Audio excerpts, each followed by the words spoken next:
everyone, welcome back to Hysterrified Podcast, a horror movie review podcast. I'm Paola. And I'm Danielle. And today we have another spooky episode for you. So, as you can see, we're in costumes again, as promised. I am 11 from Stranger Things. And I am a witch. A witchy witch. So for this week's episode and for next week's episode, we will be doing something a little bit different. We're calling these episodes like Halloween nostalgia. So we're actually going to be watching a few spooky things from our childhood and kind of just reminiscing on Halloween in general as we were growing up. So we hope you guys enjoy these. If you watched these when you were little too, make sure to comment down below and let us know. So without further ado, we will get into our first one, which is, as you might be able to see from the title, Scooby Doo on Zombie Island. And this is Danielle's pick. So, Scooby Doo on Zombie Island is a 1998 American direct-to-video animated mystery comedy horror film based on Hanna-Barbera's Scooby Doo Saturday morning cartoons. And, as always, spoilers ahead. But I mean, if you haven't seen this, come on, it's a classic. So the synopsis is, Scooby and the gang reunite in search of mysteries and adventure when they chance upon a remote island inhabited by an undead pirate and his zombie crew. Ooh. So, as I mentioned earlier, this was Danielle's pick, so I'm going to let her talk about her love for Scooby-Doo. So, I brought us a friend today, and he's really cute. Got him at a Cracker Barrel in Pennsylvania, which is really random. Yeah. But if you're not watching, if you're only listening, I pulled out a Scooby Doo doll that is Frankenstein dressed. Yeah. Themed? I don't know what you'd say. It's Scooby Doo as Frankenstein. Yeah. You push his little hand, and then he dances, and the Scooby Doo theme song plays, and I love him. He's great. But he's just gonna sit here and he'll talk sometimes, maybe. I'm just kidding. So I really love Scooby Doo and like Courage the Cowardly Dog. I would watch those a lot as a kid. I think that they were like the beginnings of my horror fascination, love. So I too like Scooby Doo, not as much as Danielle, but I also grew up watching it. So when we were trying to think of, what to do for these two episodes, that was definitely at the top of my list as well. Because it's good. It's just good, spooky fun, Mm-hmm. So before we get into what we liked and what we didn't like, we have some fun facts and trivia for you. So my first fun fact was actually that this movie aired on Halloween in 1999. And it was the first direct-to-video movie from the Scooby Doo franchise, I guess, which actually kickstarted a long series of movies that helped revive the series. And then I read that since then, there's been at least one direct-to-movie release every single year with a grand total of 26 movies. Wow. Yeah. So. I know that they got some weird ones in there, like the one with John Cena. Yeah, I saw that. It's interesting. But yeah, apparently, that was the first one, and then after that, they just, kept making them, and they were like, one Scooby-Doo movie every year, why not? Thankfully, for all of us. I know. I mean, what else would I do? What else would I look forward to every year? The highlight of your year. The Scooby-Doo release.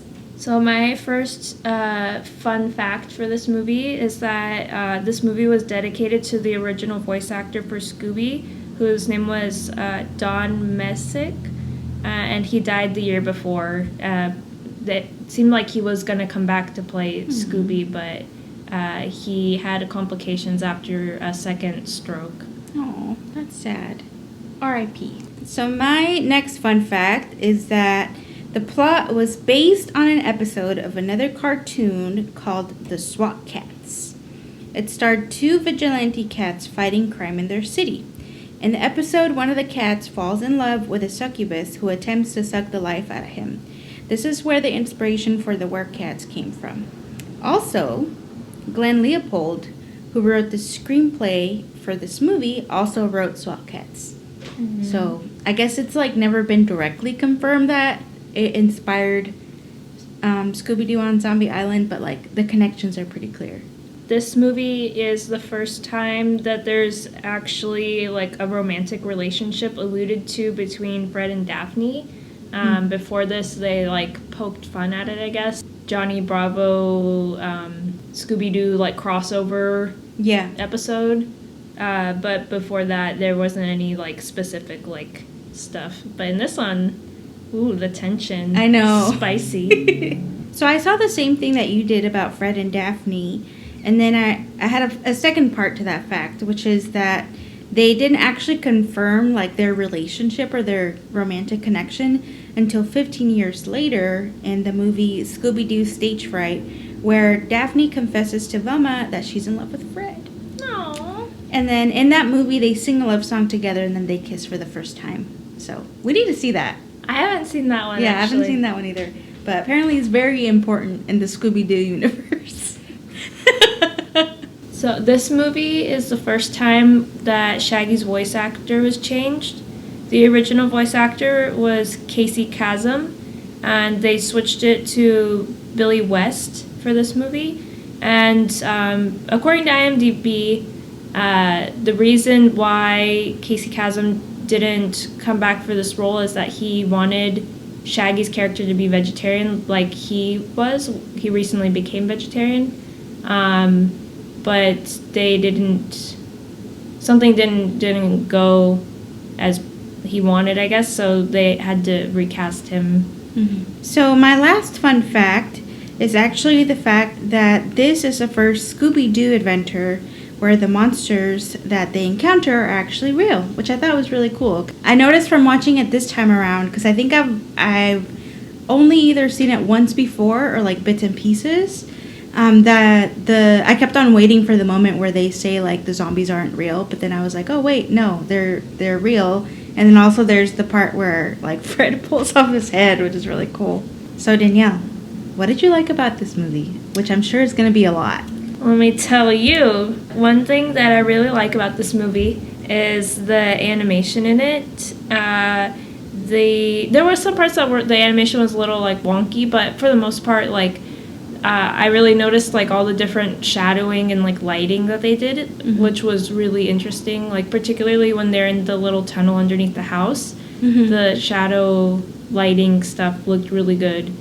And then also the animation of like the zombies, I thought that it was pretty like creepy actually, considering it's like a kids movie. Yeah, I could practically see the rubberiness of the zombies' cheek mm-hmm. skin when Fred was yanking on it, and it was really good. Yeah, I think like Hanna-Barbera cartoons in general are like, well, I mean they were like the best animation of the time basically. Obviously there's Disney too, and they were kind of competing for a while, but I feel like there's nothing like those cartoons. Like they really went all out, and they also have like a very signature look to them, which I really like. So yeah, I agree with you on that. The animation was really good. What did you like about this movie? So I liked quite a few things. The first being I thought it was so funny that Scooby and Shag worked at the airport. I was like, I feel like they're the worst suited people for that job, but it was just really funny and like cute. And then I also really like how they made them look fat in that part after they what did they eat? They had a whole bunch of like confiscated cheese, right? And other stuff too, like just foods, contraband. That's what they said. Yeah, the contraband. Yeah. Yeah, I like the way that they looked fat because it was like literally only their belly, and then like their arms and legs looked normal, so they looked really funny. They look like they took their body and just put a pear there. Yeah, and I also like that the boss, I think, called them a couple of gorgonzolas. I was like, wow, a new insult just dropped. So yeah, I love that. I really enjoyed the whole aspect that we already said, that it wasn't just a person in a mask, that it was actually like real things. Mm-hmm. And that it opened up a door for them to be able to make more movies where there is actually a monster and it's not just a person in a mask. So that was really cool. So I have a few other thoughts that are, they're just thoughts, but they're also things that I like. Mm-hmm. I really like the way that Fred says treasure. I was like, treasure? I love that. Loved it. Also, the, like, Fisher dude guy gave me, like, Joe Exotic vibes, like, big time. The one with the mojo? Yes. Okay, yeah. And then also, apparently he was voiced by Mark Hamill. Yeah. I saw that too. So, yeah, he gave me some, like, Tiger King, Joe Exotic vibes. I thought that the comedy in this movie was really good. Like we said, the TSA scene, it was so good. There's also the scene where Shaggy and Scooby are getting ready for dinner, and Shaggy's like, what did he say? He said, maybe I should dress up for dinner, and he goes and opens his suitcase, and they're all the same exact clothes, and he literally changes the shirt into the same shirt. Yeah, it was great. And then he's like, I need a trim, and he goes like, and he literally, nothing falls off, nothing changes at all. Yeah. And it is great. Yeah, I love that. That was good. I mean, this is just kind of like overall, but I think the movie was really entertaining, and I like how there's like nonstop action. There's definitely parts where they like stop and like do some exposition and stuff like that, Mm-hmm. but I feel like overall it was really engaging, and just the way that they laid out the whole story was really good. Mm-hmm. This movie had a really interesting plot and backstory for like why the zombies are there and how the werecat people, like How they came to be there. yeah, that was there, cool. and like how they've been there through the centuries or whatever. I mean, this is kind of something that you mentioned already, but I also really like that the monsters were actually real. And not just real, but they were, like, technically the good guys. Mm-hmm. Or, you know, the zombies were.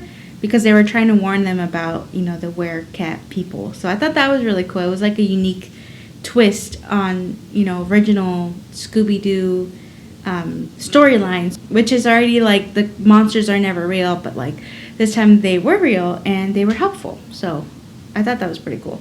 Another thing, too, that was sort of not what you're expecting is the twist that Lena and Simone are actually the bad guys. Yeah. Yeah, the first time you're watching it, I don't think you're going to see it coming, really. I thought Simone was kind of suspicious. Mm-hmm. But then they were really, like, trying to make you believe that it was the Handyman Guy. Mm-hmm. And so for a while there, I was like, oh, okay, obvious Handyman Guy. That's going to be him, right? But no, yeah, I like how they, like, switch it up on you. Especially because Lena was, like, so nice to them, and she is the one that brought them there, and they just really insert the fact that she is the one who's, like, trying to help them. And, of course, there's the whole thing that, you know, Fred kind of likes her, which introduces, like, the whole jealousy storyline between him and Daphne. But yeah, I didn't really see it coming that Lena was going to be bad. I thought Simone was, like, maybe 50-50, but then I was, like, pretty sure that it was going to be the Handyman Guy. And then, of course, turned out to, like, not be him, and he was also a detective. So I liked that a lot of the visuals, like you were saying earlier, were, like, a lot creepier, I feel like, than I remember any Scooby Doo thing being. I don't remember seeing this particular movie as a kid, but I feel like if I would have seen it as a kid, I definitely would have been scared of it. Just it's creepy. Like, it's just way more creepy than I remember, like, Scooby Doo things, like, ever being. Mm-hmm. This one is, like, I hate it. The little music that they had playing. I love that. Okay. I like it, but I feel like it's cringy. It is totally cringy, but it's also just, like, really fun. Yeah. It's very 90s. There's a song that plays, it's called, I didn't write down what it's called, but I wrote in my notes, Terror Time Song. And it's very, like, I don't know. I feel like if they were doing a Scooby-Doo movie now, they would get, like, emo band to try and, like, make a song like this. And Definitely. I don't know if it was the song that was in this movie, but I did see online that Third Eye Blind plays one of the Scooby-Doo songs. I don't know which one. Oh, I think it was in the live-action one, though. Maybe? Maybe I'm wrong. I might be wrong. Don't quote me. Don't you dare quote her on that. Otherwise, Scooby will have something to say about it. So, for me, this is definitely the kind of movie that I would like to rewatch, like, during Halloween time. And then also, I feel like I'm looking forward to eventually showing this movie to my kids. Yeah. Because I feel like it would be, like you said, a good way to introduce them to spooky things. Because, you know, they're going to be in a spooky family, so they're going to have to like spooky things. I guess this one's not. This one's just kind of like a small like. But I thought it was really interesting that Lena and Simone knew how to do like voodoo doll stuff. Mm-hmm. And I thought that the part when the voodoo dolls got pushed over next to the fire and then like the actual people were like melting a little bit, Mm-hmm. like that was really cool. Yeah. And like I'm kind of curious what would have happened if they had let it just like keep melting. Like, would you have seen like the flesh underneath? Like, that's definitely not something they could have shown to little kids. I read somewhere also that this is like one of the only Scooby Doo movies where characters actually die on screen. Wow. So do you have the 3 that die on screen? The 3 werecat people Mm-hmm. that like turn into dust and bones, and then there's the people in the background, like I think it's the settlers that were chased into the lake and the alligators got them. So they die off screen, but like you can kind of see when the alligators are circling them. So I really liked the voice acting for Jacques. And there's a line where he's talking to the character that Mark Hamill plays. I think his name is Snakebite. Yeah. And he says, like, you never gonna, what do you say? It's like, you've never caught Big Mona and you ain't never gonna did. There's just so much about this movie that is great, and I just love it. I have a few things that I didn't like. The audacity. I'm scared. But they're very minor, okay? I'm sorry, Scoob. I'm sorry, all right? I think you might have heard me say this while we were watching it, but I really didn't like the lady's accent. Oh, Simone's yeah. accent. It was just kind of annoying to me. But maybe, I couldn't tell if it was, like, purposely supposed to be bad or if I was just, like, I don't know, being too nitpicky or something. But that was it. And then also that I wish the, like, Joe Exotic dude would have been more involved in the story because I really liked his character and it would have potentially been more opportunity for, like, comedic stuff. Yeah. So that's going to be it for today's episode. We hope that you guys enjoyed it and you felt some nostalgia along with us. Again, if you like Scooby Doo on Zombie Island, let us know in the comments. If you have any comments or questions or movie suggestions, you can email us at danielleimpala@gmail.com. And we have social media, so you can follow us on Instagram. Our handle is hysterrifiedpodcast. And we post little blurbs of what we're going to have upcoming for the week. We've been posting our costumes, so you could see that if you're listening and not watching the video. And then also we have Twitter, and for that our handle is going to be hysterrifiedpod. And we post updates on there and stuff like that, and you can interact with us on there. And if you're listening on the Apple Podcast app, go ahead and give us a review and a rating on there. We would really appreciate it. Thank you guys for watching and listening, and we will see you on next week's spooky episode. Bye! Bye.